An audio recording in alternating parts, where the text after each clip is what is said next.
teachers na wala ko sampit, sisaboy ka na, ibalin mo kung unsay ka na, unsay mga athlete karon. Okay, dagko ang result mo, apas-apas na principal ng Suitos Master Teacher, so ang ilang obligasyon po, nagpukod.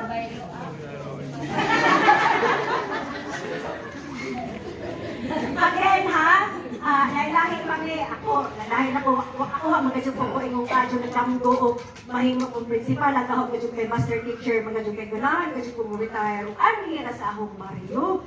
Diyan sa akong kaman nga, nakita po lagi nga, murang kong naliwatas atong pinisilda nga sahig na maituron, naikot ako na dugay, nakilak gani ko ato, naikot ako na dugay, ano ko na naman ko, mahimo kong student. Ako, sa maikot ko itong kay mga, kami doon ni ate ako ipatawag, maikot ko ato o kanang mingon po ikaw lamang kay ranto naman ko kanang ranking, at isa na rank man sa para mas yung teacher, para ko mailano. Sige, para to. So, ako dyan iisip ko sa ka-school head, project ko kay kauban na mag-adjud niya, pinay ka dyan sila, una-una ka dyan, pupunsa ka dyan sa atong curriculum na sentro ka dyan ang mga bata. Kung naagaling mo mga reklamo, mga nanay, asaw mo, diretso ka doon sa maestra o diretso sa isip ka maestra, aray mo na mo kay ahon ng trabaho at decision making.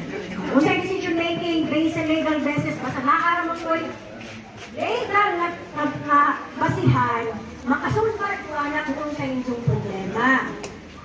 Ano naman isulti, kay importante masyudli kay kami, mga public servants man, ang among disciplining authority, ini sila, regional